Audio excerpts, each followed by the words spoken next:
This is not a comeback story, this is a collapse in real time. Behind the manicured hedges of a $16 million Montecito mansion, the fairy tale is over, and Prince Harry is reportedly cracking under the weight of the life he chose. Whispers from inside that mansion paint a picture so bleak it borders on shocking. A prince who once told the world he was finally free is now allegedly pacing the floors, restless, isolated, and consumed by regret. According to insiders, Harry is no longer dreaming about the future, he's obsessing over the past. The UK, the palace, the life he burned down on global television. Let's be brutally clear, this is not homesickness. This is panic. Sources say Harry wakes up every morning wondering how everything collapsed so fast. One insider described him as a caged animal, trapped in a California dream that turned into a psychological prison. The irony is savage. This is the same man who sat across from Oprah and accused his family of cruelty. The same man who signed off on a Netflix documentary that ripped open private royal wounds. The same man who published a memoir exposing intimate family moments, then cashed the checks. And now he allegedly wants back in. Quiet messages, old friends, former palace aides, anyone with a lingering connection to the life he detonated. But Harry, the self-declared escapee from a toxic institution, is reportedly searching for a way back through doors he slammed shut with both hands. But here's the problem no PR spin can fix. People remember every interview,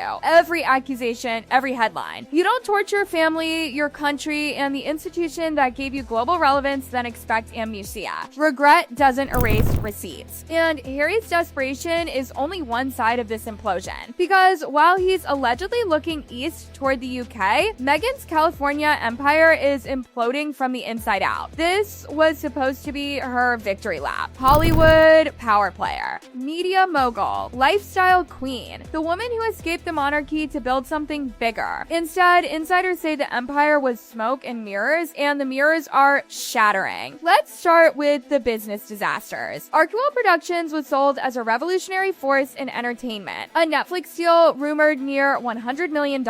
Executives expected prestige content, influence, impact. What they got instead? Minimal output, weak engagement, embarrassing returns. Hollywood insiders didn't mince words. One source said the couple expected superstar treatment without putting in superstar work. Another said every meeting felt like managing enormous egos with almost nothing to show for it. Then came Spotify, and that collapse was loud. A reported $25 million deal ended not with applause, but with quiet exits and public humiliation. Meghan's podcast launched with hype, then fizzled into irrelevance. Critics called it self-indulgent, directionless, overpriced. And when a top Spotify executive publicly labeled them grifters, the industry listened. That word echoed through Hollywood like a gunshot. Because once you're labeled difficult and unproductive, doors don't just close, they lock. Insiders say Meghan genuinely believed she'd be running a media empire by now. That Hollywood would roll out red carpets. That A-list circles would embrace her as one of their own. Instead,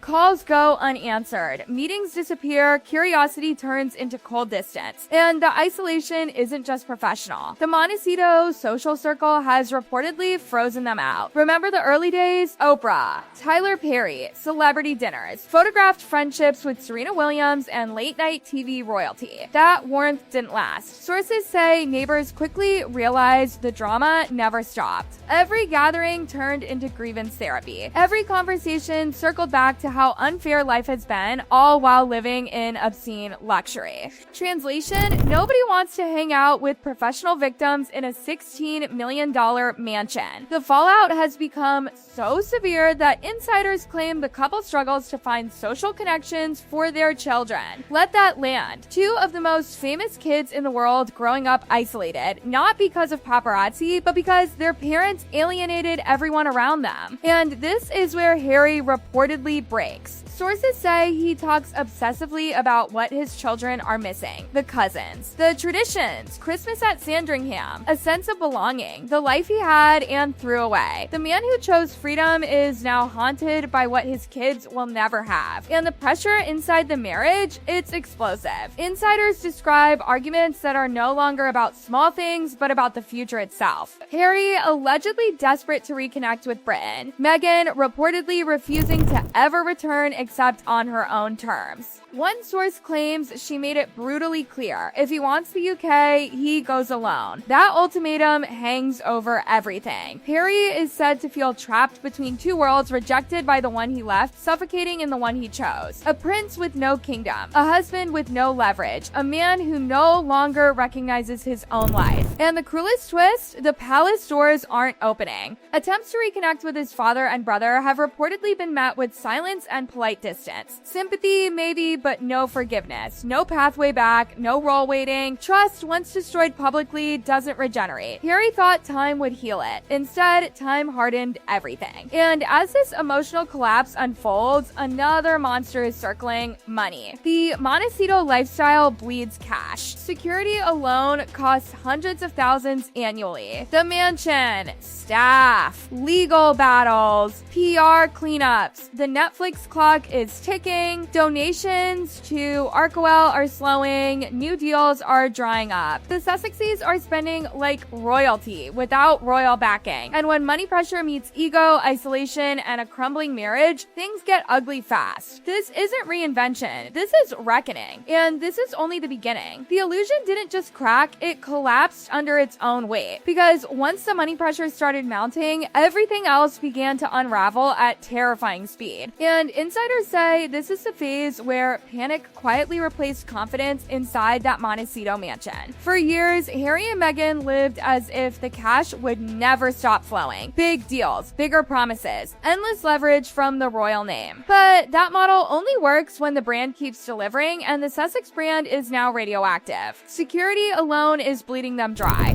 Hundreds of thousands every single year just to feel safe. Add the mortgage, property taxes, staff, maintenance, legal bills that stretch into the millions. This is not a lifestyle designed for people whose income streams are shrinking instead of expanding. Sources say Harry assumed his inheritance would be a permanent safety net. Diana's money, royal leftovers, quiet family cushioning. What he allegedly didn't anticipate was how fast wealth disappears when you live like a king without the crown behind you. And that realization, it reportedly hit him hard. Insiders claim Harry has been stunned by how quickly expenses spiral in California and how few doors are now opening to replace that income. The speaking circuit has cooled. Hollywood bookings come with hesitation. Brand partnerships want distance, not association. Once Spotify publicly walked away, the message was loud and clear: if they couldn't make it work, who else would risk it? And while the finances were tightening, the staff started fleeing. Not trickling out, running. Chiefs of staff, communications heads, personal assistants,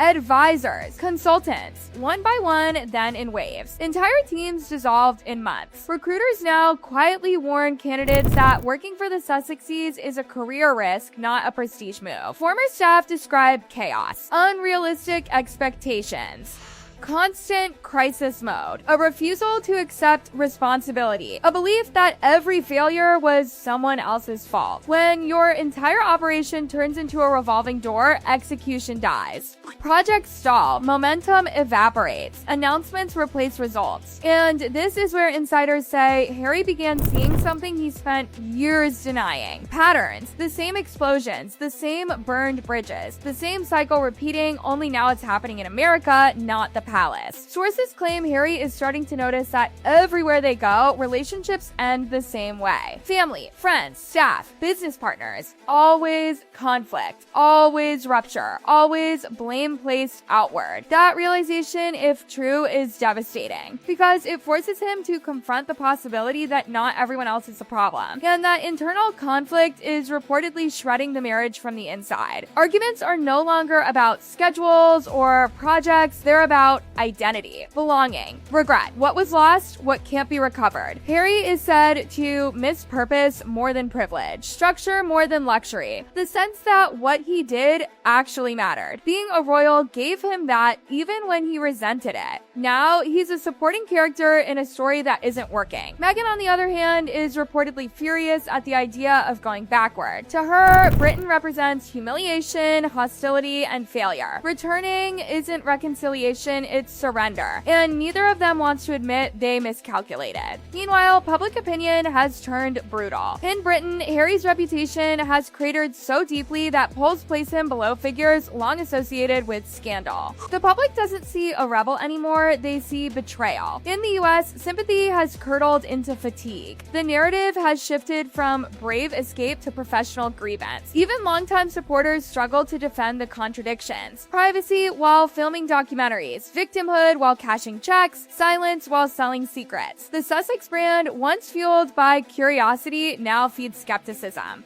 And the attempts at reinvention, they're failing. Lifestyle ventures are met with mockery. Appearances spark commentary, not admiration. Every new move is dissected for hypocrisy before it's even launched. PR experts say the problem is deeper than messaging, it's credibility. Once lost, it doesn't come back with rebrands or carefully staged photos. Behind closed doors, insiders say despair has started creeping in, especially for Harry. Moments of silence, withdrawal, obsessive scrolling, fixation on UK headlines, watching a world that moved on without him. The man who once stood at the center of global history now struggles to command attention without controversy. And that's the cruel truth settling over Montecito. They peaked. The options ahead are bleak. Reconciliation with the royals, virtually impossible. Trust is gone. Roles reassigned. Public backlash guaranteed. Staying the course, a slow fade into irrelevance with mounting financial pressure and shrinking influence. Walking away entirely? Neither of them seems capable of accepting obscurity. Insiders say attention, even negative, has become oxygen. But there's one element that complicates everything: the children. Harry reportedly lies awake questioning what kind of life he's building for them. Whether he robbed them of family, heritage, stability, whether his need to prove something cost them everything. And that guilt? It doesn't fade. This isn't just a celebrity downfall, it's a cautionary tale playing out in real time. About mistaking attention for respect. About burning bridges you swear you'll never need again. About believing your own narrative until reality pulls the rug out. The Montecito mansion still stands. The cameras still flash. The titles still exist. But the foundation, it's cracked beyond repair. Harry's alleged desperation to return to the UK isn't nostalgia, it's an admission. A silent acknowledgement that the escape failed. That freedom wasn't freedom at all. And Meghan's California dream? It's shrinking under scrutiny, staff exits, canceled deals, and a public no longer willing to suspend disbelief. What happens next may define them forever. Because when the noise dies down, when the deals stop coming, when the spotlight moves on, all that's left are the choices and their consequences. And those consequences have finally arrived.